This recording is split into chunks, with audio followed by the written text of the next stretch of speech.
Papa, le dîner de demain est annulé. Ne viens pas. Je suis Don Eduardo Hernandez, 73 ans, veuf depuis 2 ans et je vais te raconter une histoire qui a changé ma vie pour toujours. Mais avant, dis-moi de quelle ville tu m'écoutes, hein? Et partage cette histoire avec quelqu'un qui a besoin de l'entendre, parce que ce qui s'est passé ne devrait jamais arriver à un grand-père. Ce furent les mots exacts que ma fille Carmen m'a dit au téléphone, comme ça, froidement, sans explication, sans excuse, comme si annuler le dîner d'anniversaire de son mari n'était rien du tout.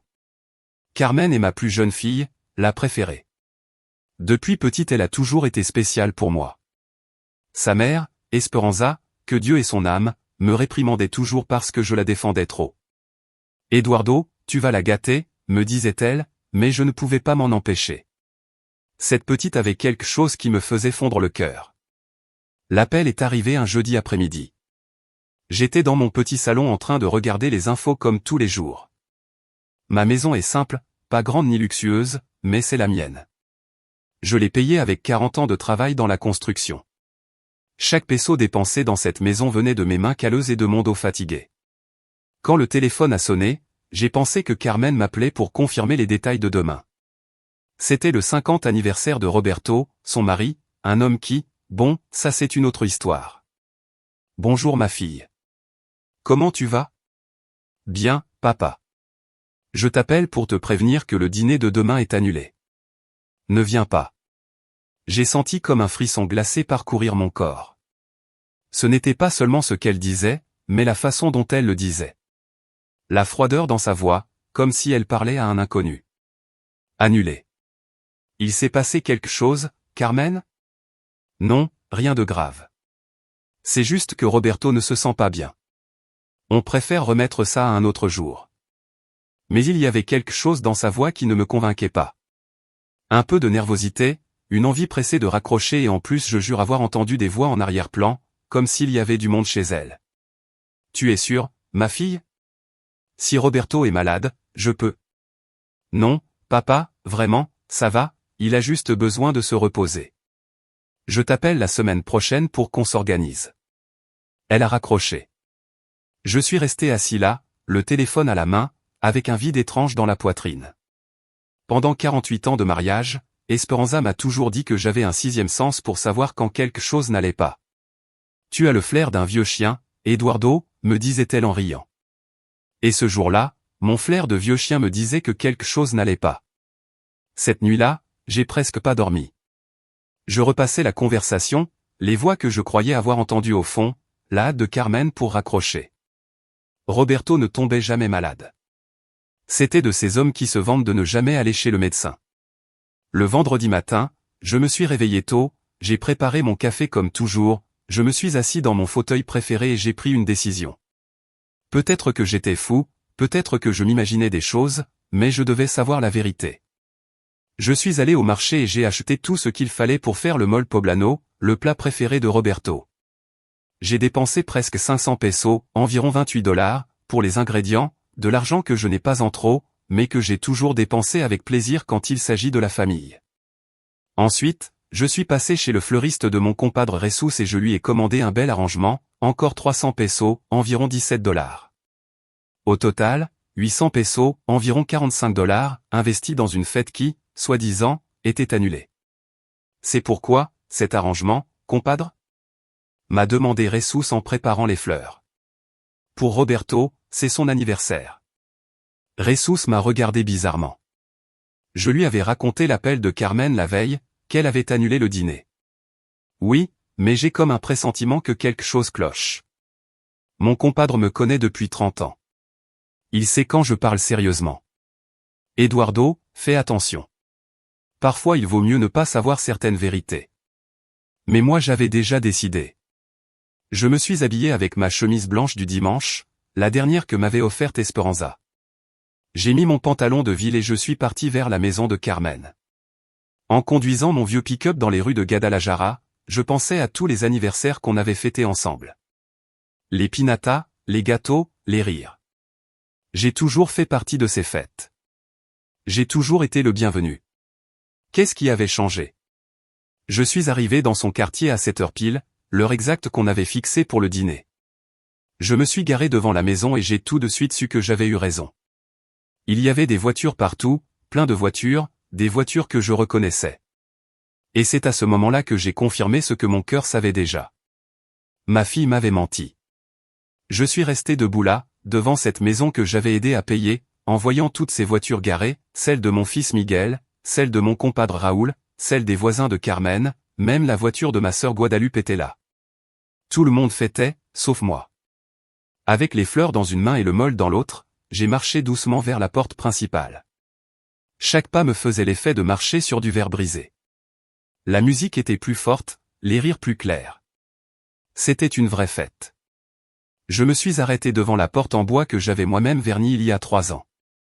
Quand Carmen et Roberto ont emménagé dans cette maison, j'avais été le premier à venir les aider.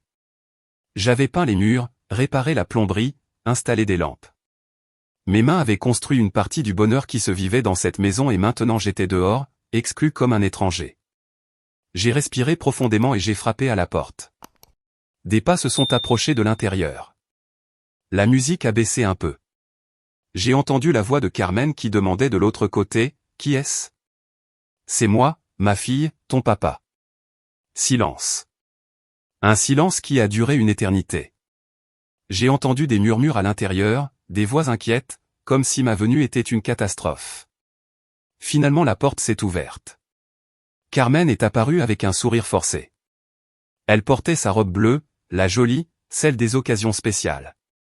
Elle avait du maquillage, des boucles d'oreilles, elle s'était préparée pour une fête qui soi-disant n'existait pas. « Papa, qu'est-ce que tu fais ici ?» Sa voix tremblait. Ses yeux ne me regardaient pas directement, comme quand elle était petite et me mentait sur ses notes à l'école. Je suis venu féliciter Roberto. J'ai apporté du mol et des fleurs. Mais papa, je t'ai dit que c'était annulé. Roberto est malade. À ce moment-là, comme si le destin voulait se moquer de nous, on a entendu un grand éclat de rire venant de l'intérieur. Le rire inconfondable de Roberto. Ce rire que j'avais entendu tant de fois dans les réunions de famille. Carmen est devenue rouge, rouge de honte. « Carmen, tu vas m'expliquer ce qui se passe. » Ma voix a sonné plus dur que je ne voulais. Mais la colère montait dans ma gorge, pas tant à cause du mensonge, mais à cause de l'humiliation, de me sentir comme un chien qu'on chasse de la maison. C'est que, papa, c'est compliqué. Compliqué ? Qu'est-ce qui peut être compliqué dans l'anniversaire de mon gendre ? Depuis l'intérieur j'ai entendu d'autres voix. J'ai reconnu la voix de Miguel, mon fils aîné, la voix de ma sœur Guadalupe, la voix de mes compadres. Tout le monde était là, en train de fêter sans moi. « Laisse-moi entrer, Carmen. »« Non papa, mieux vaut que tu viennes demain et... » Carmen Maria Hernandez. J'ai utilisé son nom complet comme quand elle était petite et qu'elle faisait une bêtise. « Laisse-moi entrer maintenant. » Ma fille m'a regardé avec ses yeux que je connais depuis sa naissance. Ses yeux qui me demandaient pardon avant même que je sache pourquoi.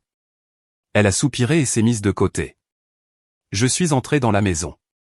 Ce que j'ai vu m'a brisé le cœur. C'était une vraie fête. Des ballons dorés accrochés au plafond. Une longue table remplie de nourriture, un gâteau au chocolat avec 50 bougies, des cadeaux empilés dans un coin et tout le monde là, toute ma famille, tous mes amis proches. Un silence de mort est tombé quand ils m'ont vu entrer.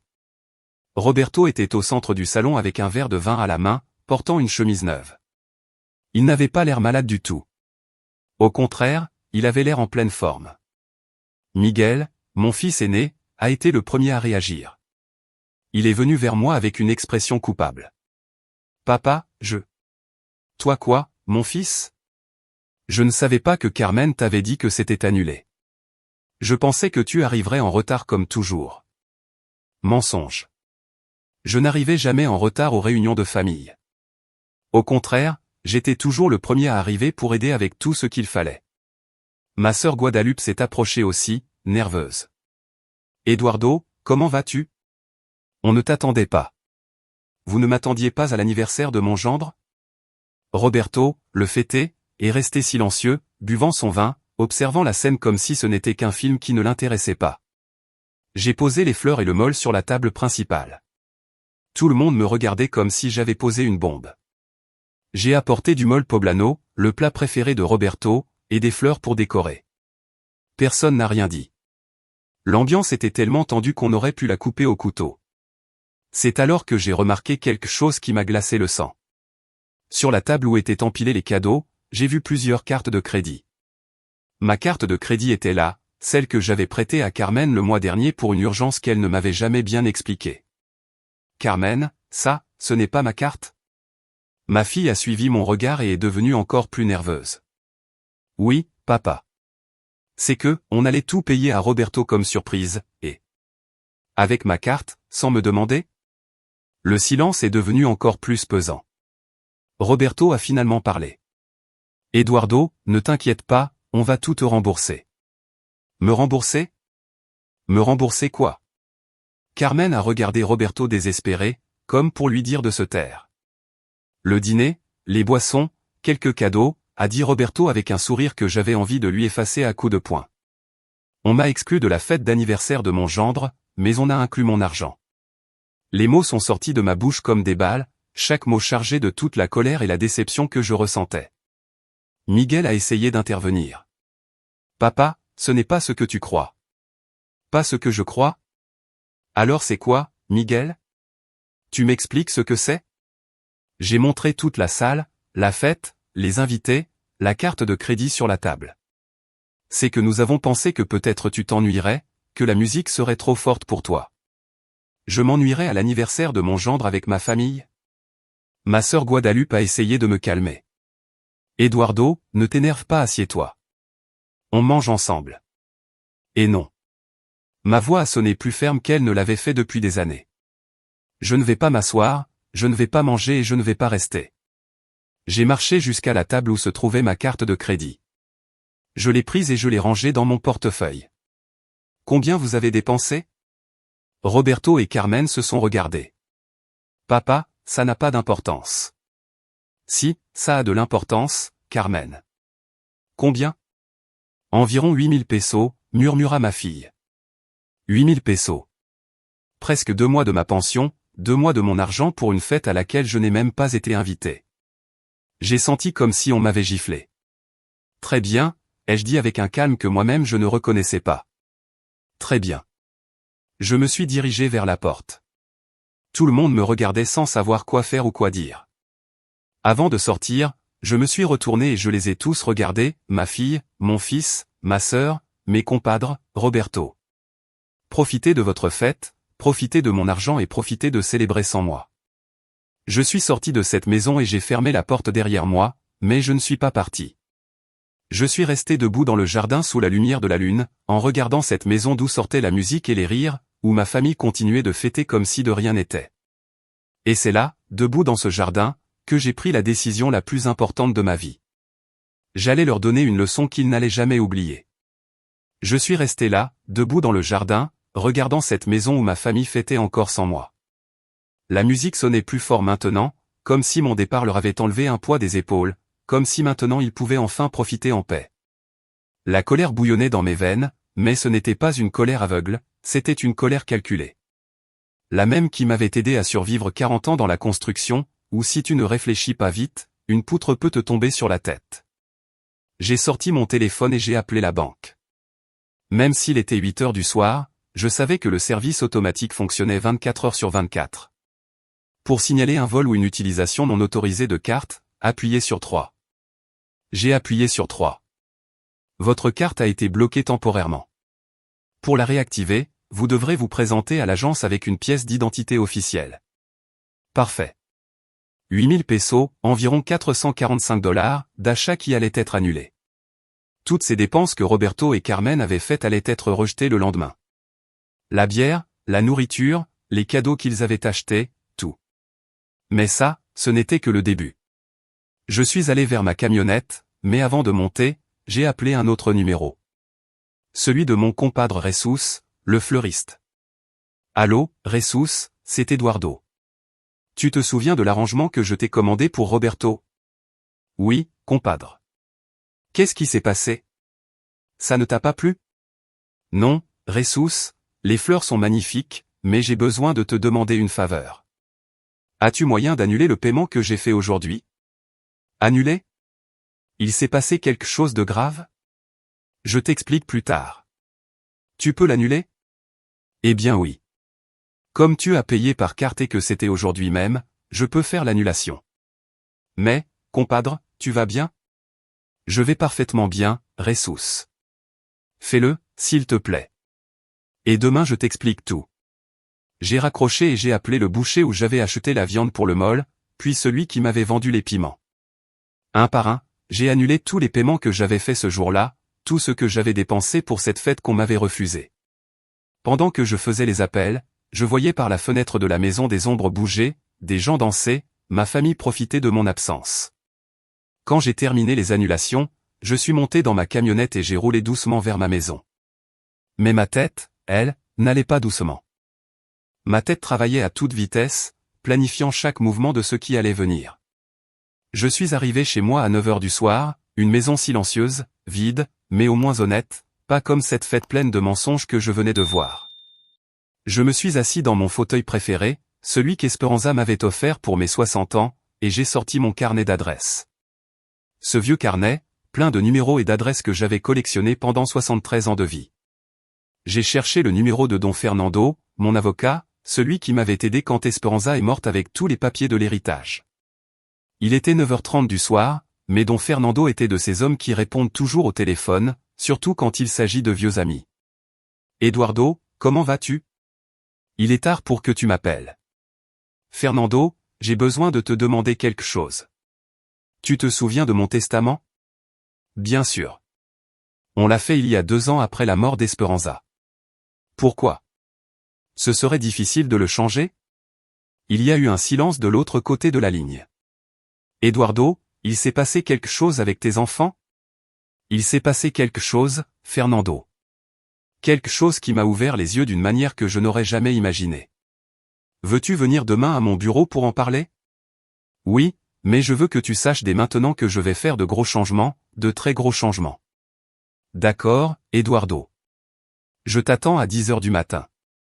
J'ai raccroché le téléphone et je suis resté assis là, dans le silence de ma maison, en pensant à tout ce que j'avais construit dans ma vie, la maison où je vivais, les économies que j'avais mises de côté peso par peso, la camionnette, les quelques terrains que j'avais pu acheter avec les années. Tout cela, je l'avais destiné à mes enfants, à Carmen et Miguel, pour que, quand je ne serai plus là, ils aient quelque chose pour commencer ou continuer leur vie. Mais cette nuit-là, en voyant comment ils m'avaient traité, j'ai compris quelque chose qu'Esperanza m'avait souvent dit et que je n'avais jamais voulu entendre. Eduardo, tu leur donnes tout trop facilement et maintenant ils ne valorisent plus rien. Ma Esperanza avait toujours été plus intelligente que moi pour comprendre les gens, même nos propres enfants. Le lendemain, samedi, je me suis réveillé à 6 heures du matin, comme toujours. Je me suis préparé mon café, j'ai lu le journal et à 9 heures j'étais déjà prêt à partir vers le bureau de Don Fernando. Mais avant, j'ai décidé de faire un arrêt. J'ai roulé jusqu'à la maison de Carmen. Je voulais voir ce qu'il restait de la fête d'hier soir. Je voulais voir les conséquences de mes annulations. Quand je suis arrivé, la scène était exactement ce que j'attendais. Roberto était dans le jardin en train de téléphoner, avec une tête désespérée. Carmen était à côté de lui en train de pleurer. Je me suis garé devant la maison, j'ai baissé la vitre de ma camionnette et je suis resté là à observer. Roberto a raccroché et a crié quelque chose à Carmen. Je n'ai pas entendu quoi, mais à son langage corporel, c'était quelque chose de dur. Carmen a pleuré encore plus fort. C'est alors que Carmen m'a vu. Nos yeux se sont croisés à travers le pare-brise de ma camionnette. Son visage a complètement changé, de la tristesse à la surprise, de la surprise à la peur. Elle a dit quelque chose à Roberto et a montré ma direction. Roberto s'est retourné et m'a vu. Son visage est devenu rouge de colère. Il a marché vers ma camionnette à grands pas, comme s'il voulait me frapper. J'ai baissé la vitre complètement et je l'ai attendu avec le calme d'un homme qui sait exactement ce qu'il fait. Eduardo, qu'est-ce que tu as fait? M'a-t-il crié avant d'arriver à ma fenêtre. Bonjour, Roberto. Comment tu vas? La maladie d'hier soir est déjà passée? Ne fais pas le malin. Pourquoi as-tu annulé les paiements? Tu nous as ridiculisés devant tous les fournisseurs. J'ai annulé les paiements? Je ne comprends pas de quoi tu parles, Roberto. Mon air innocent l'a encore plus désespéré. La viande que tu as achetée, les fleurs, tout. On nous appelle pour dire que les paiements ont été rejetés. Ah, ça oui, je les ai annulés. Pourquoi tu as fait ça? Parce qu'hier, je me suis rendu compte qu'il y avait une erreur. Quelle erreur? L'erreur a été de croire que vous vouliez que je fasse partie de votre famille. Roberto est resté silencieux. Carmen s'est approchée aussi, les yeux gonflés de larmes. Papa, on peut arranger ça, dit ma fille d'une voix brisée. Arranger quoi, Carmen? Arranger le fait que vous m'avez menti. Arranger le fait que vous avez utilisé mon argent pour une fête à laquelle je n'étais pas invité. Arranger le fait que vous m'avez traité comme un poids mort. Papa, ce n'était pas comme ça. Si, c'était comme ça, ma fille, exactement comme ça. J'ai remonté la vitre de ma camionnette et j'ai démarré le moteur. Mais ne vous inquiétez pas, ai-je crié depuis l'intérieur de la voiture. Ça, ce n'est que le début. J'ai roulé vers le bureau de Don Fernando avec un sourire aux lèvres. La première partie de mon plan avait parfaitement fonctionné, mais ce qui venait allait être bien mieux. Je suis arrivé au bureau de Don Fernando exactement à 10 heures du matin. Il m'attendait avec du café tout frais et ce regard sérieux qu'il avait quand il savait qu'on allait discuter de quelque chose d'important. Fernando et moi nous connaissions depuis 20 ans. C'est lui qui m'avait aidé quand j'ai acheté ma maison, quand Esperanza est tombée malade et quand elle est morte. C'est un de ces hommes qui comprennent que la vie n'est pas toujours juste, mais que la loi peut aider à rétablir l'équilibre. Eduardo, tu as l'air différent, plus déterminé, m'a-t-il dit pendant qu'on s'asseyait dans son bureau. Raconte-moi ce qui s'est passé. Je lui ai raconté tout, depuis l'appel de Carmen jusqu'à la scène de ce matin devant sa maison. Fernando m'a écouté sans m'interrompre, hochant la tête de temps en temps, prenant des notes dans son carnet jaune habituel. Eduardo, je comprends ta colère. Tout père se sentirait trahi, mais changer un testament est une décision très sérieuse. Es-tu sûr de vouloir faire ça? Sa question était valable, mais moi j'y avais déjà pensé toute la nuit. Fernando, pendant 50 ans j'ai travaillé pour donner le meilleur à mes enfants. Je leur ai payé des études, je les ai aidés avec leur maison, je leur ai prêté de l'argent chaque fois qu'ils en avaient besoin. Mais hier, je me suis rendu compte qu'ils ne me voient pas comme leur père, ils me voient comme leur banque. Fernando a écrit encore quelque chose dans son carnet. Quel changement précis veux-tu faire? Je veux retirer complètement Carmen du testament. Tout ce qui allait pour elle, que ça aille à une institution de charité, à une maison de retraite où on valorise vraiment les personnes âgées. Et Miguel? Miguel va dépendre de la façon dont il se comporte dans les prochains jours. S'il défend ce qu'a fait sa sœur, lui aussi n'aura rien. Le stylo de Fernando s'est arrêté. Eduardo, c'est drastique. La vie est drastique, Fernando. Je l'ai appris hier soir. Nous avons passé 2 heures à rédiger les changements. Fernando m'a expliqué chaque détail légal, chaque implication, chaque conséquence. À la fin, j'ai signé les documents avec la même tranquillité avec laquelle j'avais signé mon premier chèque de paie il y a 50 ans. Les documents seront prêts pour la semaine prochaine, m'a dit Fernando en rangeant les papiers. Et Eduardo, tu vas dire à tes enfants ces changements? Pas encore. D'abord je veux voir s'ils sont capables de s'excuser vraiment ou s'ils vont continuer à me traiter comme un idiot. Je suis sorti du bureau de Fernando en me sentant plus léger que je ne m'étais senti depuis des mois. C'était étrange. Je venais de déshériter ma fille cadette et je me sentais en paix. Peut-être parce que, pour la première fois depuis longtemps, je prenais des décisions basées sur la façon dont on me traitait, pas sur la façon dont j'espérais qu'on me traite. J'ai conduit vers le centre-ville et je me suis garé devant le café où Esperanza et moi avions l'habitude de prendre le petit déjeuner le dimanche. Je suis entré, j'ai commandé un café et des orangeros et je me suis assis à notre table habituelle. La serveuse, Doña Rosa, me connaissait depuis des années. Don Eduardo, comment ça va? Ça fait longtemps que vous n'étiez pas venu seul. Je vais bien, Doña Rosa, mieux que je n'ai été depuis longtemps.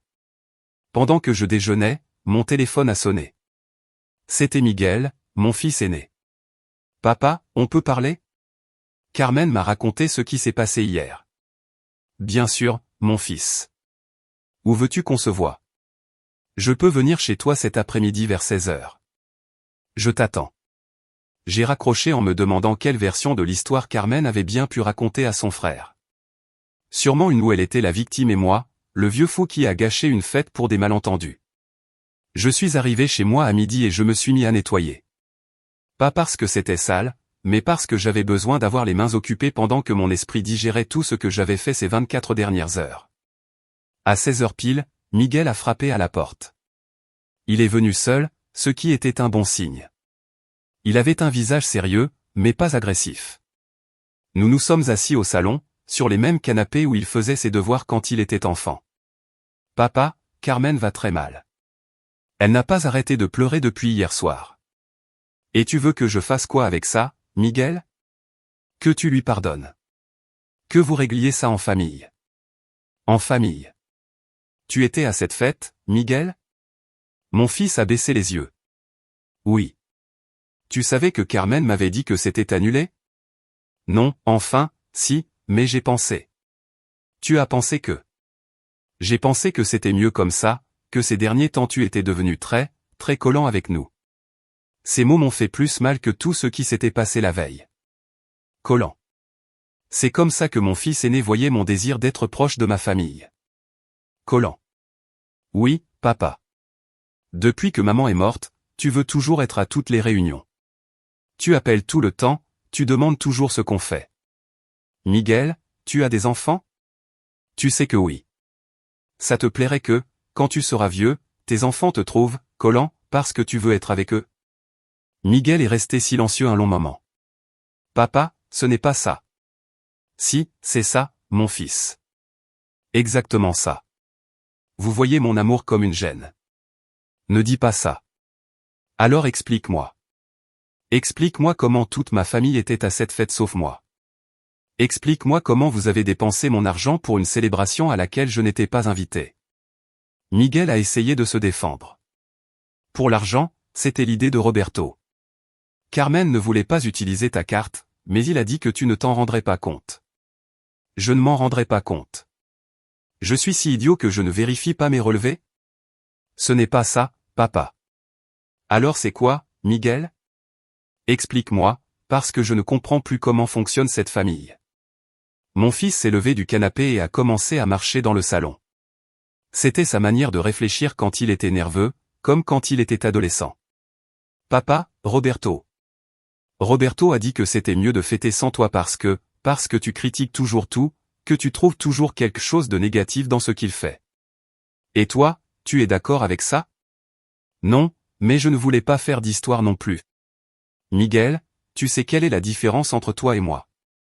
Laquelle? C'est que moi, j'ai toujours défendu ma famille, même quand elle avait tort, mais vous ne me défendez pas, même quand j'ai raison. Ces mots sont restés suspendus dans l'air comme de la fumée.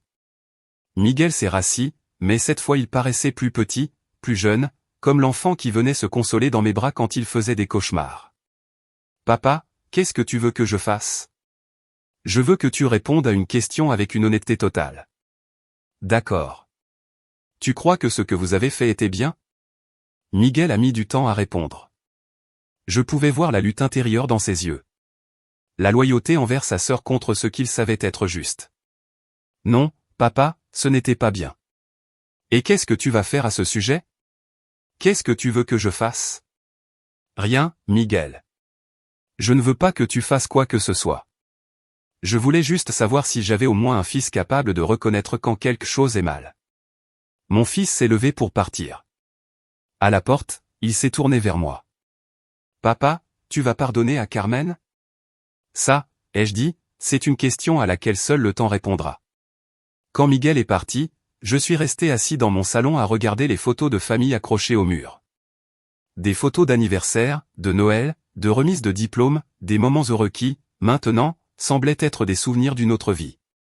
Ce soir-là, avant de me coucher, j'ai composé un dernier numéro, celui de la maison de retraite San Francisco, où j'avais décidé de donner l'héritage de Carmen. Bonsoir, ici Don Eduardo Hernandez. J'aimerais prendre rendez-vous pour parler d'un don. La deuxième phase de mon plan était en marche. Le lundi matin, je me suis réveillé avec une sensation étrange. Pour la première fois depuis 2 ans, depuis la mort d'Esperanza, je me suis levé sans cette lourdeur qui m'accompagnait chaque matin. C'était comme si j'avais lâché un poids que je ne savais pas porter. J'ai préparé mon café, j'ai lu le journal et à 9 heures du matin j'étais déjà en route vers la maison de retraite San Francisco. La directrice, une femme d'une 50aine d'années nommée licenciée Patricia, m'a reçu dans son bureau. C'était un endroit simple mais propre, avec des photos des résidents au mur et une atmosphère qui respirait la tranquillité. Don Eduardo, je suis très heureuse de vous connaître. Au téléphone, vous m'avez dit que vous souhaitiez faire un don. C'est bien ça, madame. Mais avant, j'aimerais connaître l'endroit, voir comment vous traitez les grands-parents qui vivent ici. Patricia a souri d'une manière qui m'a fait sentir que j'étais au bon endroit. Bien sûr, ce sera un plaisir de vous montrer nos installations. Nous avons parcouru toute la maison de retraite. Les chambres étaient petites mais dignes. La cuisine sentait la cuisine maison. Dans la cour, plusieurs anciens jouaient au domino à l'ombre d'un arbre. D'autres lisaient ou discutaient simplement. Il y avait quelque chose dans cet endroit qui m'a rassuré. Les employés traitaient les résidents avec respect, avec une affection réelle. Combien de personnes âgées vivent ici ? Ai-je demandé à Patricia pendant que j'observais un groupe qui faisait des exercices doux dans le jardin. Nous avons une capacité pour 60, mais pour l'instant nous ne pouvons en entretenir que 40 pour des raisons économiques. Beaucoup de familles ne peuvent pas payer les frais complets et nous n'avons pas le cœur de les renvoyer. Et comment vous vous financez ? Avec beaucoup de difficultés, Don Eduardo, avec des dons, des loteries, des événements, on fait ce qu'on peut. C'est à ce moment-là que j'ai su que j'avais pris la bonne décision. Ces personnes âgées, oubliées par leur famille ou abandonnées par les circonstances, étaient traitées avec plus de dignité que moi dans ma propre maison. Licenciée Patricia, je veux faire un don important, très important, mais j'ai besoin que cela reste secret pendant un certain temps. De quel montant parlons-nous, Don Eduardo ? D'environ 2 millions de pesos, environ 111 000 $. Le visage de Patricia a complètement changé. Elle est restée silencieuse un long moment, pour assimiler ce qu'elle venait d'entendre. Don Eduardo, ce montant changerait complètement cet endroit. Nous pourrions accueillir plus de personnes âgées, améliorer les installations, embaucher plus de personnel. Exactement ce que je veux. Mais, comme je vous l'ai dit, cela doit rester secret jusqu'à ce que je vous prévienne. Nous sommes sortis marcher dans le jardin pendant que Patricia m'expliquait tous les projets qu'il pourrait réaliser avec ce don. Pendant qu'elle parlait, mon téléphone a sonné. C'était Carmen. J'ai laissé sonner. Ça a ressonné. Je l'ai éteint. Patricia a remarqué mon geste. Des problèmes de famille, Don Eduardo ? Quelque chose comme ça, licencié. C'est pour ça que je suis ici. Nous sommes retournés à son bureau et nous avons commencé à parler des détails légaux du don. Patricia m'a expliqué qu'ils auraient besoin de temps pour préparer toute la documentation, surtout pour un don d'une telle ampleur. Parfait. Ça me donne le temps de régler quelques affaires personnelles. Don Eduardo, puis-je vous demander ce qui vous a motivé à faire ce don ? Ma famille m'a appris quelque chose de très précieux ces jours-ci. Elle m'a appris la différence entre aimer quelqu'un et valoriser quelqu'un. Quand je suis sorti de la maison de retraite, il était presque midi. J'ai allumé mon téléphone et j'avais 17 appels manqués, 5 de Carmen, 8 de Miguel, 2 de ma sœur Guadalupe et 2 de numéros que je ne reconnaissais pas. J'avais aussi 11 messages WhatsApp. Je les ai lus un par un pendant que j'étais assis dans ma camionnette. Carmen, papa, s'il te plaît, réponds-moi. Nous devons parler. Miguel, papa. Carmen est désespérée. Elle dit qu'il s'est passé autre chose. Qu'est-ce que tu as fait ? Guadalupe, Eduardo, tes enfants sont très inquiets. Rappelle-moi. Carmen, encore, papa, je suis allé à la banque. Ils m'ont dit que tu as annulé ta carte. Roberto est furieux. Les fournisseurs nous mettent la pression pour payer. Miguel, papa, Roberto est allé te chercher chez toi. Tu n'y étais pas. Où es-tu ? Le dernier message venait de Carmen, envoyé il y a à peine 1 heure, papa, si tu ne me réponds pas, je vais aller à la police. Ce n'est plus normal. J'ai souri. Carmen avait toujours été dramatique, mais menacée avec la police, c'était nouveau, même pour elle. J'ai composé le numéro de Miguel. Papa, où es-tu ? Nous avons essayé de te localiser toute la matinée. Je vais bien, Miguel. J'étais en train de régler quelques affaires. Quelles affaires ? Carmen dit que tu n'as plus de carte de crédit, que tu as annulé tous tes comptes. Je n'ai pas annulé tous mes comptes, seulement la carte que vous étiez en train d'utiliser sans ma permission. Papa, les fournisseurs mettent la pression sur Carmen et Roberto pour payer la fête. Ils menacent de poursuite. Et qu'est-ce que ça a à voir avec moi ? Eh bien, ils pensaient que tu allais couvrir toutes les dépenses. Miguel, laisse-moi t'expliquer quelque chose. Je n'ai pas autorisé ces dépenses. Je n'étais pas à cette fête. Je n'ai aucune raison de payer quoi que ce soit. Mais papa, c'est 8000 pesos. Carmen et Roberto n'ont pas cet argent. Alors peut-être qu'ils auraient dû y penser avant de le dépenser. Il y a eu un long silence de l'autre côté de la ligne.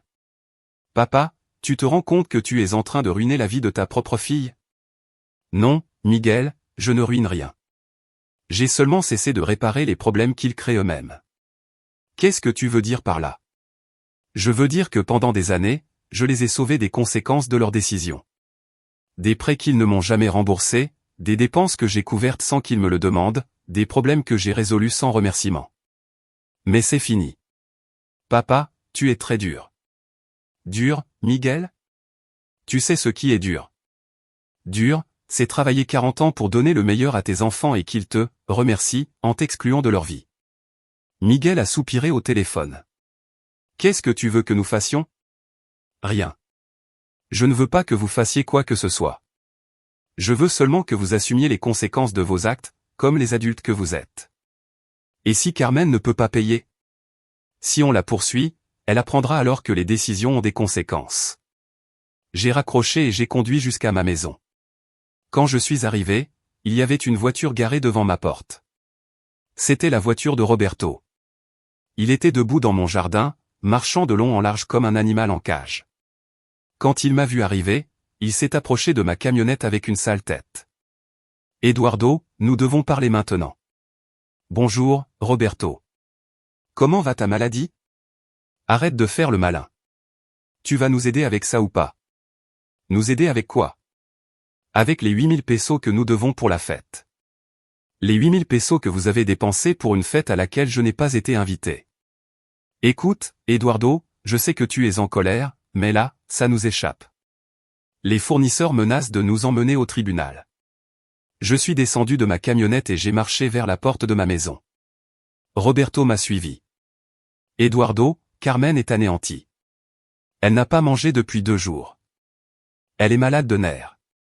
Et comment? C'est ta fille. Oui, c'est ma fille. La fille qui m'a menti, m'a exclu et a utilisé mon argent sans permission, mais tu restes son père. Je me suis arrêté à la porte de ma maison et je me suis tourné vers Roberto. Tu as raison. Je reste son père, mais elle a cessé d'être ma fille vendredi soir. Tu ne peux pas être sérieux. Je n'ai jamais été aussi sérieux de ma vie. Roberto a changé de tactique. Sa voix est devenue suppliante. Eduardo, s'il te plaît, aide-nous cette fois. Je te promets qu'on te remboursera jusqu'au dernier peso. Avec quel argent, Roberto? Avec ton salaire ou avec d'autres de mes cartes de crédit? On va te rembourser, je te le jure. Tu sais quoi, Roberto? Je vais te faire une proposition. Les yeux de Roberto se sont éclairés. Dis-moi. Vends-moi la maison où vous vivez. Quoi? La maison que j'ai aidé à payer. Vends-moi ta part. Avec cet argent, tu me paies ce que vous me devez. Et le problème est réglé. Eduardo, cette maison est notre foyer. C'était votre foyer quand je faisais partie de la famille. Maintenant, ce n'est qu'une maison. Roberto est resté silencieux, en train de digérer ma proposition. Eduardo, tu ne peux pas être sérieux. Très sérieux. Réfléchis bien, Roberto. C'est ma seule offre. Je suis entré chez moi et j'ai fermé la porte, laissant Roberto debout dans mon jardin. Depuis la fenêtre, je l'ai vu sortir son téléphone et passer un appel, sûrement à Carmen, sûrement pour lui raconter ma proposition. Je me suis assis dans mon fauteuil préféré et j'ai souri. La 3e phase de mon plan venait de commencer. Il ne s'était pas écoulé 2 heures quand j'ai entendu des cris depuis la rue. Carmen était arrivée chez moi comme une tornade, criant mon nom depuis le trottoir. Papa, papa, sors de là. Nous devons parler. Sa voix semblait désespérée, brisée, comme si elle avait pleuré pendant des heures. Je me suis penché à la fenêtre et je l'ai vue debout devant ma porte, les cheveux en bataille et les vêtements froissés. Roberto était derrière elle, essayant de la calmer, mais elle le repoussait de ses mains. Papa, je sais que tu es là. Ta camionnette est dans l'allée, a-t-elle continué à crier en frappant la porte avec ses poings. Les voisins ont commencé à regarder par leurs fenêtres. Doña Mercedes, ma voisine d'un accent grave côté, est sortie dans son jardin pour voir ce qui se passait. C'était une scène que je n'aurais jamais imaginé voir. Ma fille cadette, faisant un scandale devant ma maison comme une folle. J'ai décidé d'ouvrir avant qu'elle n'attire encore plus l'attention. Carmen s'est jetée sur moi dès que j'ai ouvert, en pleurant et en parlant en même temps. Papa, s'il te plaît, tu ne peux pas faire ça. Tu ne peux pas nous obliger à vendre la maison. Où allons-nous vivre? Qu'est-ce qui va nous arriver? Désespoir réel, mais je ne ressentais plus l'ancienne impulsion de la consoler. Quelque chose en moi avait changé pour toujours. Carmen, calme-toi. Entre. Parlons comme des personnes civilisées. Roberto m'a suivi à l'intérieur, l'air vaincu. Ils se sont assis dans mon salon, sur le même canapé où nous avions passé tant de Noël et d'anniversaires heureux, mais maintenant ils semblaient étrangers chez moi. Papa, Roberto m'a parlé de ta proposition. Tu ne peux pas être sérieux. Je suis complètement sérieux, Carmen. Mais cette maison est notre foyer. Là, nous avions prévu d'avoir des enfants, de fonder une famille. Une famille qui ne m'inclut pas. Les mots sont sortis plus froids que je ne l'attendais, mais c'était exactement ce que je ressentais. Carmen est restée silencieuse, essuyant ses larmes avec la manche de son chemisier. Papa, pour la fête, c'était une erreur. Je le reconnais, mais ça ne peut pas être si grave au point de vouloir nous enlever la maison. Je ne veux pas vous enlever la maison, Carmen.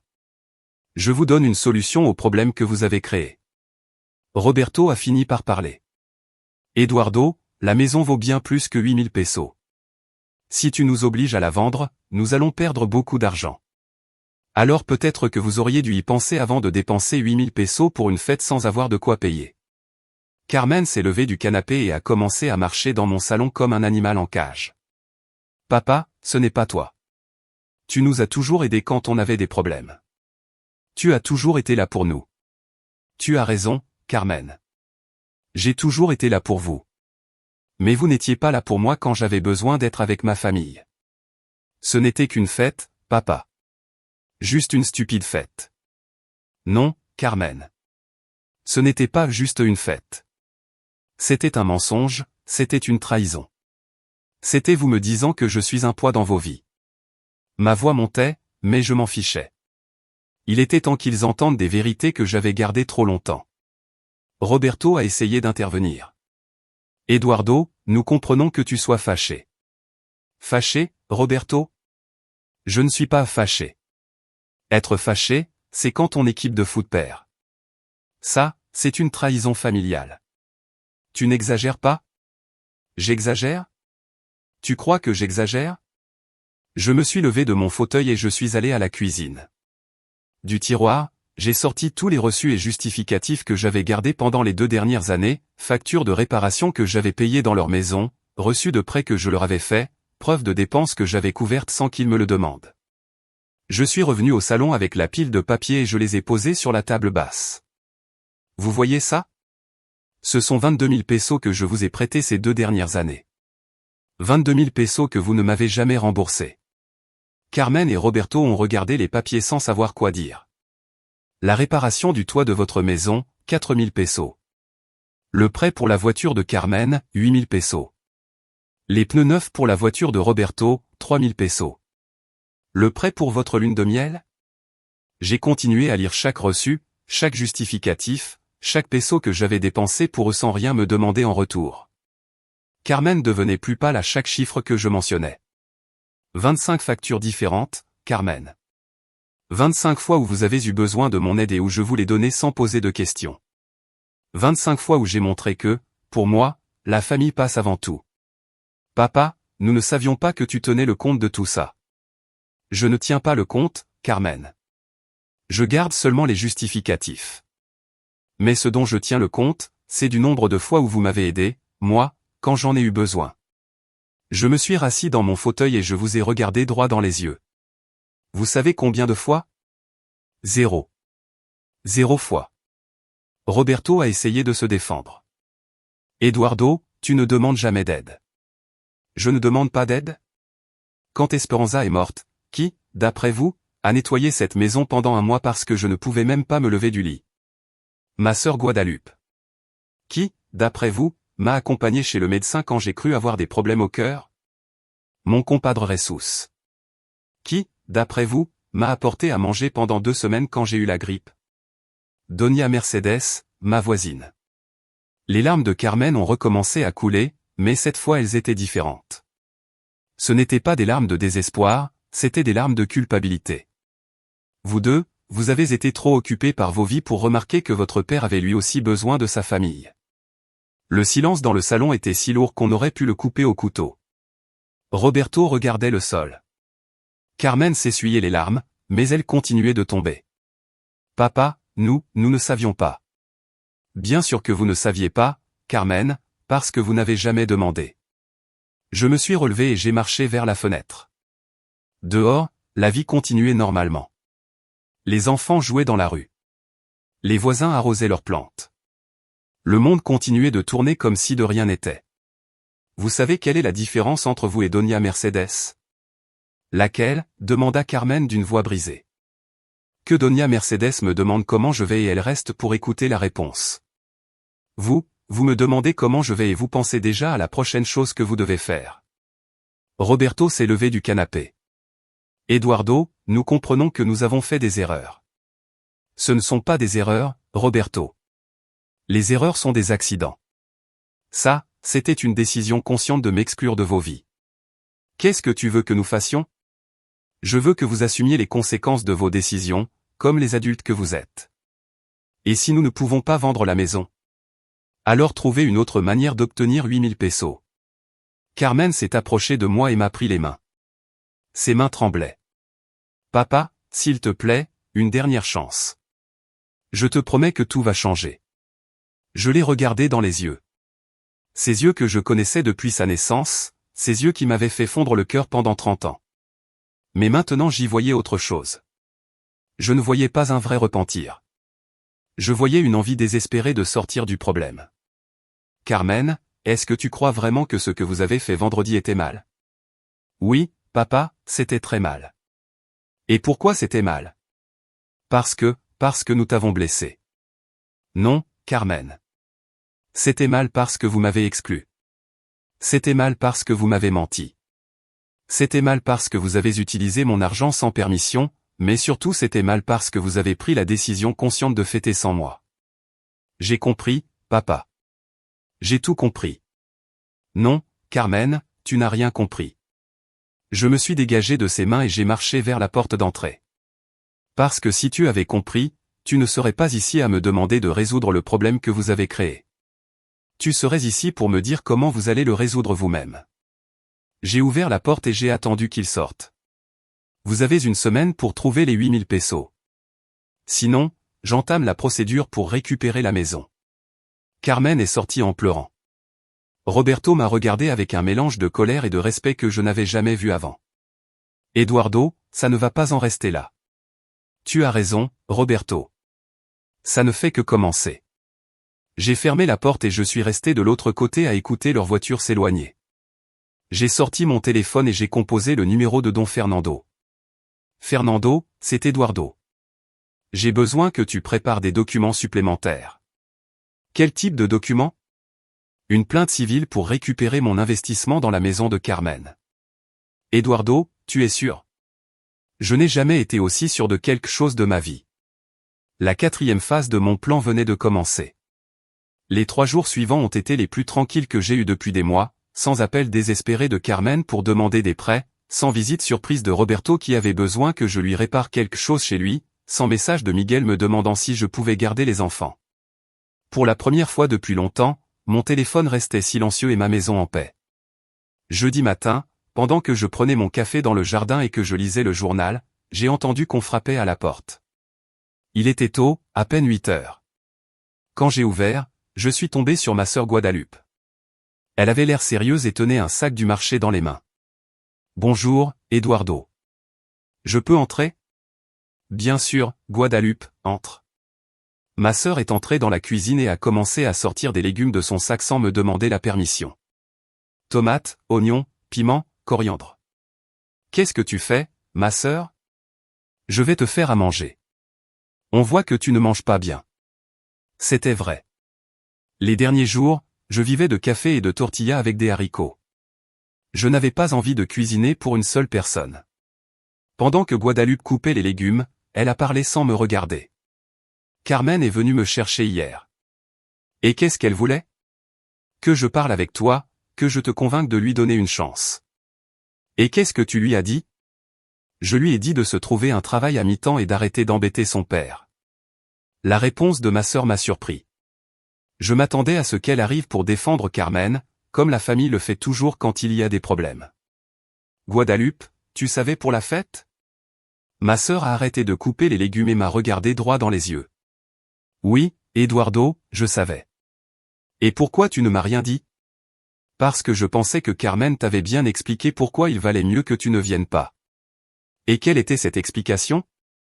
Qu'avec la mort d'Esperanza, tu étais devenu très mélancolique ces derniers temps et que Roberto ne voulait pas que sa fête devienne triste. J'ai eu l'impression de recevoir une gifle. Mélancolique. C'est ce que Carmen a dit, que tu n'étais plus le même qu'avant, que tu parlais toujours d'Esperanza et que ça mettait tout le monde mal à l'aise. Guadalupe. Ma femme est morte il y a 2 ans. Je n'ai pas le droit de la regretter. Bien sûr que tu as le droit, Eduardo, mais nous aussi, nous avons le droit de ne pas porter ta tristesse tout le temps. Je suis resté silencieux, en train de digérer les paroles de ma sœur. Pendant 2 ans, j'ai pensé que ma famille comprenait ma douleur, qu'elle respectait mon deuil, mais en fait elle le voyait comme un poids. Toi aussi, tu penses que je suis un poids, Guadalupe? Ma sœur a soupiré et s'est assise en face de moi à la table de la cuisine. Eduardo, tu n'es pas un poids, mais tu es devenu différent. Différent? Comment? Avant, tu étais l'Eduardo qui réglait tout, qui avait toujours un sourire, qui animait les réunions. Mais depuis la mort d'Esperanza, tu es l'Eduardo qui a besoin qu'on le console, qu'on l'inclue, qu'on s'occupe de lui. Et c'est mal? Ce n'est pas mal, frère, mais c'est épuisant. Les mots de Guadalupe m'ont fait plus mal que tout ce qui s'était passé avec Carmen et Roberto, parce qu'ils venaient de quelqu'un en qui j'avais confiance, quelqu'un qui m'accompagnait depuis 73 ans. Alors, tout le monde pense pareil. Eduardo, personne ne veut te blesser, mais nous ne voulons pas non plus que chaque réunion de famille devienne une séance de thérapie. Je me suis levé de la table et j'ai marché vers la fenêtre. Dehors, Doña Mercedes arrosait ses plantes comme tous les matins. Elle ne m'avait jamais fait sentir comme un poids. Au contraire, elle me demandait toujours des nouvelles d'Esperanza avec affection. Elle me laissait toujours en parler sans se presser. Guadalupe, tu sais quelle est la différence entre la famille et les inconnus? Laquelle? Que les inconnus te traitent mieux. Ma sœur s'est approchée et m'a posé la main sur l'épaule. Eduardo, ne dis pas ça. C'est la vérité, Guadalupe. Doña Mercedes, qui me connaît à peine depuis 5 ans, m'a traité avec plus de respect et de patience que mes propres enfants. Parce que Doña Mercedes n'a pas apporté la responsabilité de te soutenir émotionnellement tous les jours. Me soutenir? Qui est en train de me soutenir? Parce que moi, je ne vois personne me soutenir. Eduardo, combien de fois as-tu appelé Carmen en pleurant parce que Esperanza te manque? Combien de fois es-tu allé chez Miguel sans prévenir parce que tu te sentais seul? Les questions de ma sœur m'ont fait réfléchir. C'est vrai que, depuis la mort d'Esperanza, j'ai cherché plus de compagnie auprès de ma famille. C'est vrai que parfois j'appelais juste pour entendre des voix familières. Est-ce mal qu'un veuf cherche du réconfort auprès de sa famille? Ce n'est pas mal, Eduardo. Mais ce n'est pas bien non plus de transformer tes enfants en tes thérapeutes. Je n'ai jamais demandé qu'ils soient mes thérapeutes. J'ai seulement demandé qu'ils soient mes enfants. Et ils ont essayé de l'être, mais tu leur as demandé plus que ce qu'ils pouvaient donner. Guadalupe est retournée à la cuisine et a continué de préparer le repas. L'odeur de tomates frites a commencé à remplir la maison, une odeur qui me rappelait Esperanza. Guadalupe, tu crois que je mérite ce qu'ils m'ont fait? Non, Eduardo, tu ne le mérites pas. Mais je ne crois pas non plus qu'ils méritent de perdre leur maison pour une bêtise. Ce n'est pas seulement à cause de la fête, Guadalupe, c'est à cause d'années à me sentir comme un poids dans ma propre famille. Alors, parle avec eux, explique-leur ce que tu ressens, mais ne les détruis pas. Les détruire? Je ne suis en train de détruire personne, je leur montre seulement que les actions ont des conséquences. Ma sœur a servi 2 assiettes de nourriture et nous nous sommes assis pour manger en silence. Le repas était délicieux, mais je n'avais pas faim. Je digérais tout ce que j'avais entendu.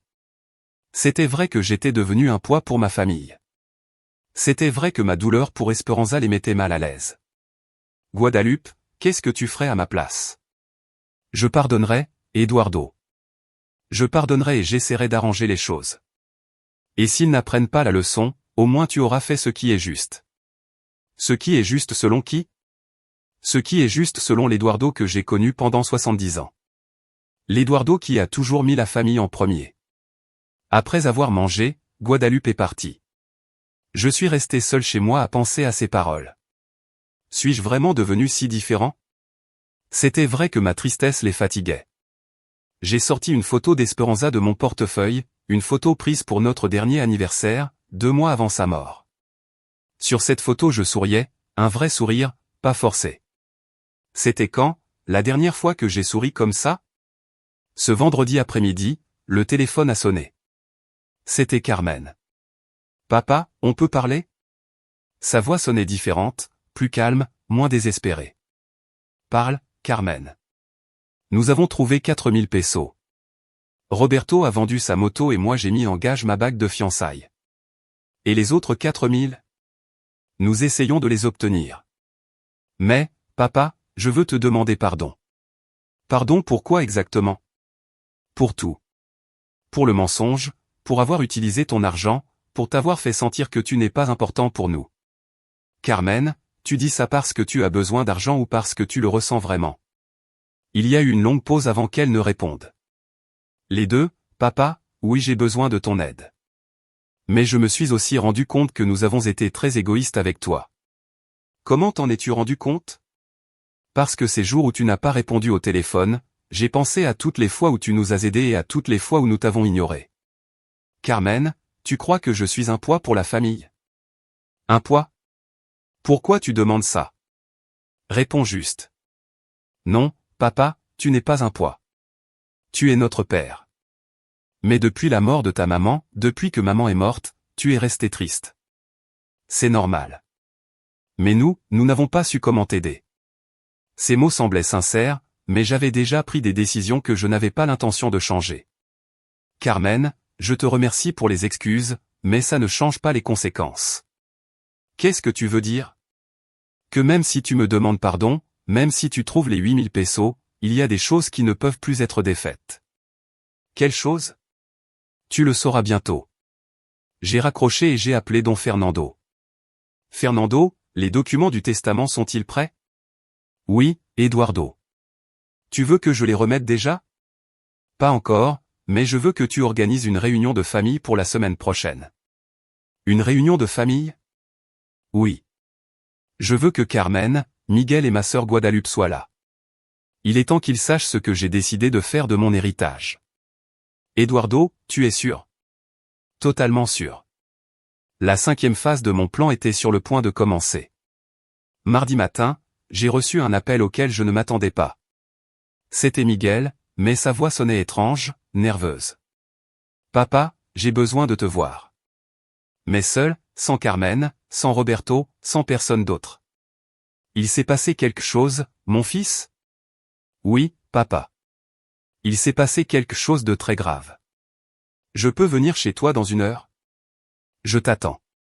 J'ai raccroché en me demandant ce qui pouvait être assez grave pour que Miguel paraisse si bouleversé. Ces derniers jours, je n'avais pas eu beaucoup de nouvelles de lui, seulement qu'il essayait d'aider Carmen à obtenir les 4000 pesos qui leur manquaient. 1 heure plus tard, Miguel est arrivé chez moi avec une expression que je ne lui avais pas vue depuis qu'il était adolescent et qu'il avait raté les maths. Papa, assieds-toi. Ce que je vais te raconter va beaucoup t'énerver. Miguel, je suis déjà en colère. Je ne pense pas que tu puisses empirer les choses. Si, papa. Je peux. Il s'est assis en face de moi dans le salon et a respiré profondément, comme s'il se préparait à confesser quelque chose de terrible. Hier soir, je suis allé chez Carmen pour lui apporter 1000 pesos que j'avais pu réunir. Je suis arrivé et il n'y avait personne, mais la porte était ouverte. Je suis entré en pensant qu'ils étaient sortis un moment. Miguel a fait une pause et s'est passé les mains sur le visage.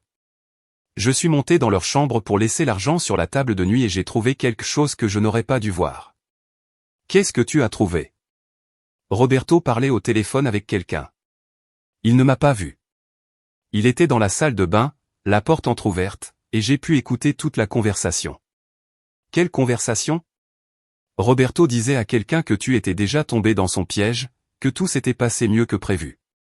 J'ai senti comme un froid me parcourir le dos. Comment ça, un piège?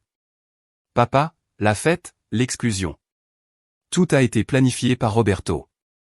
Miguel s'est levé du canapé et a commencé à marcher dans le salon comme il le faisait quand il était très nerveux. Roberto a dit à la personne au téléphone qu'il avait convaincu Carmen qu'il valait mieux fêter sans toi, qu'il t'avait décrit comme un vieux déprimé qui gâcherait la fête avec ses histoires tristes. Carmen savait que c'était un mensonge. C'est ça le pire, papa. Carmen ne savait rien. Roberto l'a manipulé. Il lui a dit que ce serait mieux pour toi de ne pas être à une fête si joyeuse parce que ça te ferait encore plus regretter maman. Les pièces du puzzle ont commencé à former une image qui ne me plaisait pas du tout. Et pourquoi Roberto ferait ça? Pour l'argent, papa. Roberto savait que tu règles toujours les problèmes d'argent de Carmen. Son plan était d'organiser une fête chère, d'utiliser ta carte, et ensuite, quand tu te mettrais en colère parce que tu n'avais pas été invité, Carmen te supplierait pardon et tu finirais par tout payer comme toujours. Mais moi, j'ai annulé la carte. Exact. C'est pour ça que Roberto était si furieux. Son plan a échoué parce que tu as réagi autrement que ce qu'il attendait. Miguel s'est rassis et m'a regardé droit dans les yeux. Papa, il y a encore autre chose. Quoi d'autre? Roberto a dit à cette personne que si tu continuais à refuser de payer, il avait un plan B. Quel plan B? Faire que Carmen t'accuse de maltraitance psychologique envers elle, dire que depuis la mort de maman tu l'as abusée émotionnellement, en exigeant qu'elle soit ton infirmière personnelle et ta psychologue. Le sang m'est monté à la tête. Carmen est d'accord avec ça? Je ne sais pas, papa. Mais Roberto disait à cette personne qu'il avait déjà parlé à un avocat et qu'ils avaient de bonnes chances de te gagner un procès. Je me suis levé du fauteuil et j'ai marché vers la fenêtre. Dehors, la vie continuait normalement, mais à l'intérieur de ma maison se jouait une trahison bien plus grave que ce que j'avais imaginé. Miguel, tu es sûr de ce que tu as entendu? Totalement sûr, papa. J'ai même enregistré une partie de la conversation avec mon téléphone. Tu l'as enregistré? Oui. Je me suis dit que tu ne me croirais pas. Miguel a sorti son téléphone et a lancé un audio.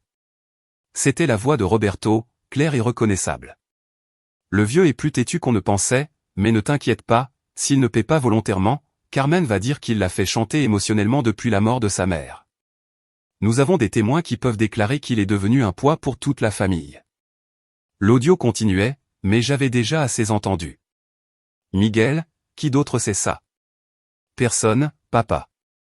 Seulement moi. Et maintenant toi. Carmen sait que tu as entendu ça, non? Je suis parti avant qu'il n'arrive. Je suis resté silencieux à traiter toutes ces informations. Roberto n'avait pas seulement manipulé Carmen pour m'exclure, mais maintenant il prévoyait d'utiliser ma douleur pour la mort d'Esperanza contre moi. Papa, qu'est-ce que tu vas faire? D'abord, j'ai besoin de savoir si Carmen participe à ce plan B ou si Roberto la manipule aussi. Comment tu vas le savoir? Très simple. Je vais la mettre à l'épreuve. J'ai sorti mon téléphone et j'ai appelé Carmen. Elle a répondu à la deuxième sonnerie. Papa, comment tu vas? Carmenita, je veux parler avec toi aujourd'hui chez moi à 17h. Il s'est passé quelque chose? Oui, il s'est passé quelque chose et nous devons l'éclaircir. Roberto peut venir avec moi? Non, seulement toi. Papa, tu me fais peur. Carmen, tu viens ou pas? Oui, papa, j'y serai. J'ai raccroché et je me suis tourné vers Miguel. Fils, j'ai besoin que tu me rendes un service. Ce que tu veux, papa. Je veux que tu te caches dans la cuisine quand Carmen arrive, avec ton téléphone prêt à enregistrer. Je veux que tu écoutes toute la conversation. Pourquoi faire? Pour savoir si ma fille est victime ou complice. Les heures jusqu'à 17h ont semblé éternelles. Miguel et moi avons tout préparé pour la conversation. Il se cacherait dans la cuisine d'où il pourrait tout entendre, mais Carmen ne le verrait pas. J'avais préparé une série de questions qui m'aideraient à connaître la vérité. À 17h pile, Carmen a frappé à la porte. Elle est venue seule comme je le lui avais demandé. Elle avait l'air nerveuse, mais pas coupable. C'était bon signe. Bonjour, papa. De quoi voulais-tu parler? Assieds-toi, Carmen. C'est à propos de Roberto. Le visage de ma fille a changé immédiatement. Qu'est-ce qu'il y a avec Roberto? Carmen, j'ai besoin que tu me répondes avec toute l'honnêteté. C'était l'idée de Roberto de m'exclure de la fête? Ma fille est restée silencieuse un long moment. Je pouvais voir la lutte intérieure dans ses yeux. Papa, Carmen, j'ai besoin de la vérité. Toute la vérité. Oui, papa. C'était l'idée de Roberto. Et pourquoi tu as accepté? Parce qu'il m'a dit que ce serait mieux pour toi, que les fêtes te rendaient triste parce que maman te manque. Carmen, tu crois que c'est vrai? Je ne sais pas, papa. Parfois, oui, tu deviens triste dans les réunions de famille et c'est pour ça qu'ils ont décidé qu'il valait mieux fêter sans moi. Roberto a dit que ce serait seulement cette fois, qu'après on pourrait faire une autre célébration plus petite, juste pour toi. Les mensonges de Roberto étaient plus élaborés que je ne le pensais. Carmen, Roberto t'a suggéré de m'accuser de maltraitance psychologique? Le visage de ma fille est devenu complètement pâle. Quoi? Ce que tu as entendu, Roberto t'a dit de m'accuser d'abus émotionnel. Papa, pourquoi tu me demandes ça? Réponds simplement, Carmen. Il a mentionné quelque chose comme ça hier soir, mais je lui ai dit qu'il était fou. Qu'est-ce qu'il t'a dit exactement? Que si tu ne nous aidais pas avec l'argent, on pourrait dire que tu nous fais du chantage émotionnel depuis que maman est morte. Carmen a commencé à pleurer, mais je lui ai dit que non, papa, que tu n'as jamais fait ça. Et qu'est-ce qu'il t'a répondu? Que j'y réfléchisse bien, que c'était notre seule solution. Je me suis levé du fauteuil et je me suis approché de Carmen. Ma fille, j'ai besoin que tu me répondes ça avec le cœur. Tu crois que je t'ai maltraité psychologiquement? Non, papa, jamais. Tu as été le meilleur papa du monde. Alors pourquoi tu ne m'as pas défendu quand Roberto a suggéré ça? Pourquoi? Parce que j'ai peur, papa. J'ai peur que Roberto se fâche contre moi si je ne le soutiens pas. À ce moment-là, j'ai compris que Carmen n'était pas mon ennemi, elle était une autre victime de Roberto. Carmen, tu veux sauver ton mariage ou tu veux sauver ta relation avec moi? Je veux sauver les deux, papa. J'ai bien peur que ce ne soit plus possible. Miguel est sorti de la cuisine avec le téléphone à la main. Carmen a été surprise de le voir. Miguel, qu'est-ce que tu fais ici? J'enregistre la conversation, Carmen, pour protéger papa des mensonges de ton mari. Carmen est restée sous le choc en voyant Miguel. Vous avez planifié ça? Non, Carmen, ai-je dit. On est juste en train de découvrir la vérité. Quelle vérité? La vérité sur qui est vraiment Roberto et la vérité sur quel genre de fille tu es. La 6e phase de mon plan venait de révéler des informations qui allaient tout changer pour toujours. Carmen est restée assise dans mon salon, en pleurant et en digérant tout ce qu'elle venait d'apprendre. Papa, je ne savais rien de tout ça. Sa voix tremblait entre les sanglots. Miguel s'est assis à côté d'elle et lui a posé la main sur l'épaule. Carmen, papa et moi savons que Roberto t'a manipulé, mais maintenant tu dois décider ce que tu vas faire.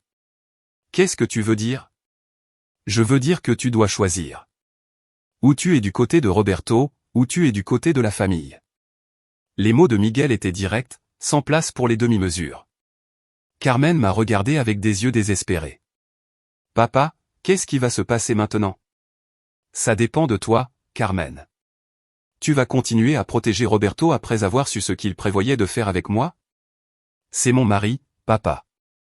Et moi, je suis ton père. Le père qui a travaillé 40 ans pour te donner le meilleur. Le père qui a payé tes études, ton mariage, ta maison. Le père que Roberto veut accuser de maltraitance psychologique. Carmen s'est levée du canapé et a commencé à marcher dans le salon comme un animal en cage. Pourquoi je dois choisir? Pourquoi vous ne pouvez pas régler ça entre hommes? Parce que Roberto n'est pas un homme, Carmen. C'est un manipulateur qui t'a utilisé pour blesser ton propre père. Miguel s'est levé aussi et s'est mis en face de sa sœur. Carmen, écoute-moi bien. Si tu as défendu papa quand Roberto a suggéré l'histoire de la maltraitance, pourquoi tu ne l'as pas dit tout de suite à papa, ce que Roberto préparait? Carmen est restée silencieuse, sans réponse. Je vais te dire pourquoi, ai-je continué. Parce qu'une partie de toi a envisagé que peut-être Roberto avait raison, que peut-être m'accuser serait la solution facile à vos problèmes d'argent. Ce n'est pas vrai. Ce n'est pas vrai. Alors appelle Roberto tout de suite et dis-lui qu'on sait tout.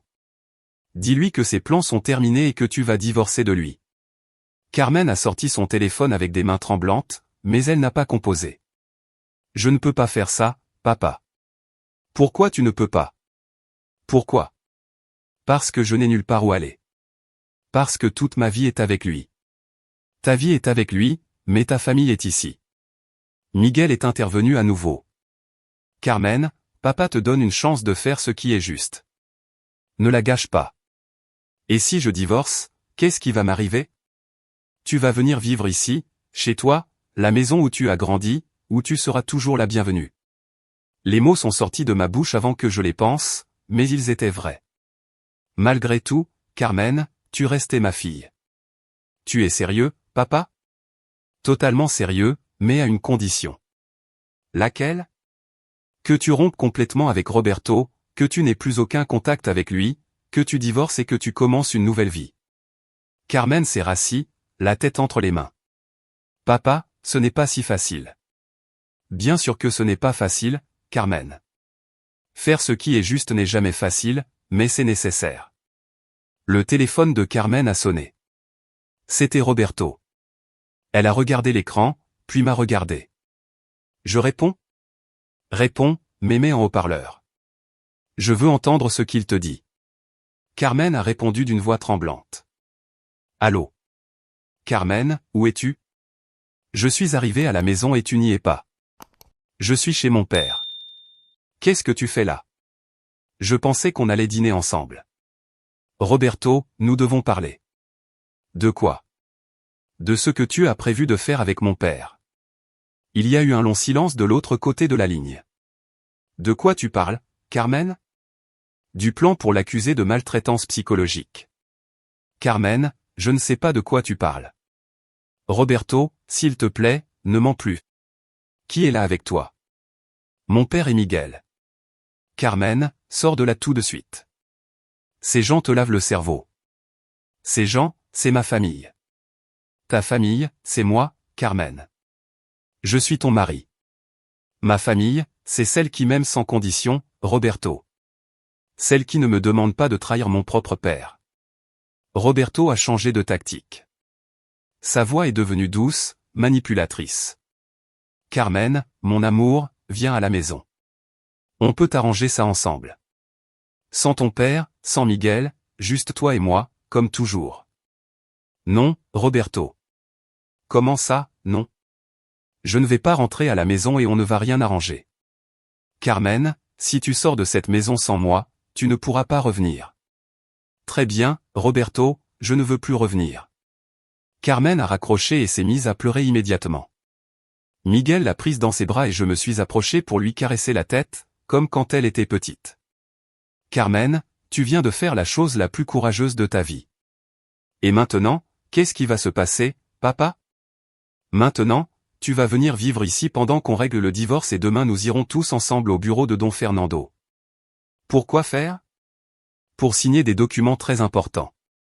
Miguel m'a regardé avec curiosité. Quels documents, papa? Les documents qui vont tout arranger une bonne fois pour toutes. Cette nuit-là, pour la première fois depuis 2 ans, je ne me suis pas senti seul chez moi. Carmen a dormi dans sa chambre d'autrefois, celle que j'avais gardée intacte depuis son mariage. Miguel est resté sur le canapé du salon. Nous étions à nouveau ensemble comme une famille, comme ça devait être, mais je savais que Roberto ne resterait pas tranquille et j'étais prêt pour ça aussi. La dernière phase de mon plan était sur le point de commencer. À 10 heures du matin le lendemain, nous sommes arrivés tous les trois au bureau de Don Fernando. Carmen était nerveuse, Miguel curieux et moi, j'étais tranquille, enfin tranquille. Don Fernando nous attendait avec plusieurs documents sur son bureau et ce sourire qu'il a quand il sait qu'il va donner de bonnes nouvelles. Bonjour, famille Hernandez. Eduardo, tu veux expliquer à tes enfants ce qu'on va faire aujourd'hui? Oui, Fernando. Je me suis tourné vers Carmen et Miguel. Mes enfants, cette semaine j'ai pris des décisions importantes sur mon héritage. Des décisions que je pensais définitives, mais les événements d'hier m'ont fait changer d'avis. Carmen m'a regardé avec des yeux effrayés. Papa, quelle décision? Carmen, je t'avais complètement retiré de mon testament. Tout ce qui t'était destiné devait être donné à la maison de retraite San Francisco. Ma fille est devenue pâle. Pourquoi? Parce que je pensais que tu ne voulais plus de moi dans ta vie, mais hier tu m'as prouvé que je me trompais. Papa. Carmen, quand tu as choisi de rester du côté de la famille plutôt que du côté de Roberto, tu m'as montré que tu es la fille que j'ai élevée, la fille qui met la famille en premier. Les larmes ont commencé à couler sur les joues de Carmen. Miguel avait aussi l'air ému. Don Fernando est intervenu. Eduardo a décidé de faire quelques changements de dernière minute. Quel changement? A demandé Miguel. Miguel, tu gardes ta part complète de l'héritage. Tu n'as jamais été en doute. Tu as toujours été loyal envers la famille. Mon fils a souri et m'a serré dans ses bras. Carmen, tu récupères ta part de l'héritage aussi, mais avec quelques conditions. Quelles conditions? Première, tu divorces de Roberto et tu n'as plus jamais de contact avec lui. Deuxième, tu viens vivre avec moi jusqu'à ce que tu puisses t'installer par toi-même. Troisième, tu utilises une partie de cet héritage pour étudier quelque chose qui te plaît, pour que tu ne dépendes plus jamais économiquement d'aucun homme. Carmen a pleuré plus fort, mais c'était des larmes de soulagement. Papa, j'accepte toutes les conditions. Il y a une quatrième condition. Laquelle? Que le dimanche, on cuisine ensemble le plat préféré de ta maman pour la rappeler comme il faut. J'accepte, papa. J'accepte tout. Don Fernando nous a passé les documents à signer. Pendant qu'on les vérifiait, mon téléphone a sonné. C'était un numéro inconnu. Allô, Eduardo Hernandez. Oui. Qui est à l'appareil? Ici le licencié Martinez. Je représente Roberto Sanchez dans une affaire légale. Nous avons tous les trois levé les yeux. Immédiatement. Don Fernando activa l'enregistreur de son bureau. Quel sujet légal? Mon client veut vous poursuivre, vous et votre fille Carmen, pour dommages psychologiques et chantage émotionnel. Sérieusement, très sérieusement. Nous allons aussi poursuivre pour les 8000 pesos que vous devez pour la fête d'anniversaire. Licenciado Martinez, n'est-ce pas? Oui. Je vais vous donner un conseil gratuit. Dites à votre client de retirer immédiatement ses menaces. Pourquoi le ferait-il? Parce que j'ai un enregistrement de votre client en train de préparer de fausses accusations contre moi et parce que j'ai des témoins de sa manipulation psychologique envers ma fille. Il y eut un silence de l'autre côté de la ligne. J'ai aussi des preuves qu'il a utilisé ma carte de crédit sans autorisation, ce qui est un délit fédéral, et j'ai la preuve qu'il a tout planifié pour m'escroquer de l'argent. Monsieur Hernandez. Je n'ai pas fini, licenciado. J'ai aussi contribué à payer la maison où vit votre client et comme ma fille va divorcer de lui, je vais demander à récupérer mon investissement. Ça n'est pas possible. Très possible. J'ai tous les justificatifs de paiement. Don Fernando, mon avocat, a déjà préparé la plainte. Don Fernando sourit et leva un dossier rempli de documents. Dites à Roberto qu'il a 24 heures pour quitter la maison. Après cela, nous procéderons légalement. Monsieur Hernandez, est-ce que cela peut s'arranger? Non, licenciado. Ça ne s'arrange plus. Votre client a eu des occasions de faire ce qui est juste. Il a choisi le chemin difficile. Que voulez-vous qu'on fasse? Rien. Je ne veux rien que vous fassiez. Seulement que vous vous prépariez aux conséquences. Je raccrochais et regardais mes enfants. Vous voyez? C'était la dernière pièce du puzzle. Quelle pièce? Demanda Miguel. Roberto qui essaie d'aller au bout de son plan sans savoir que nous savions déjà tout. Carmen me regarda avec admiration. Papa, tu avais prévu tout ça depuis le début? Non, Carmen. Au début je voulais seulement vous donner une leçon sur les conséquences. Mais quand j'ai découvert la manipulation de Roberto, j'ai décidé qu'il méritait plus qu'une leçon. Qu'est-ce qu'il mérite de plus? Une justice complète. Don Fernando nous passa les derniers documents à signer. Avec ça, Roberto perd tout droit sur la maison. Carmen récupère sa part d'héritage et vous avez une protection légale complète contre toute fausse accusation. Nous sortîmes du bureau de Don Fernando en nous sentant de nouveau comme une famille. Carmen s'accrocha à mon bras en marchant vers la camionnette. Papa, Comment savais-tu que tout allait finir comme ça? Je ne le savais pas, ma fille. Mais je savais que si je faisais ce qui est juste, les choses s'arrangeraient. Et la donation à l'asile? Cette donation va se faire quand même, mais avec l'argent de Roberto. Comment? Quand nous vendrons la maison qu'il va perdre, une partie de cet argent ira à l'asile, pour que d'autres grands-parents ne passent pas par ce que j'ai vécu. 3 mois plus tard, Roberto avait perdu la maison. Il avait été poursuivi pour usage non autorisé de carte de crédit et avait dû payer une amende pour fausses accusations. Carmen trouva du travail comme professeur et commença un master les week-ends. Miguel et moi, nous nous rapprochâmes plus que jamais et tous les dimanches, comme promis, nous cuisinions ensemble en souvenir d'Esperanza. Tu sais ce que j'ai appris de tout ça? Que le respect ne se mendie pas, il se gagne. Que la famille n'est pas celle qui partage ton sang, mais celle qui partage ta table. Et qu'il n'est jamais, jamais trop tard pour apprendre aux gens comment te traiter. Ma vengeance n'a pas été parfaite parce qu'elle était cruelle, elle a été parfaite parce qu'elle était juste. Et c'est pour ça que maintenant je dors tranquille toutes les nuits. Alors je te demande, qu'aurais-tu fait à ma place? Et partage cette histoire avec ceux qui ont besoin d'entendre que nous, les grands-parents, nous avons aussi de la dignité. Écris en commentaire de quelle ville tu m'écoutes, parce que ces histoires doivent atteindre tous les coins du monde.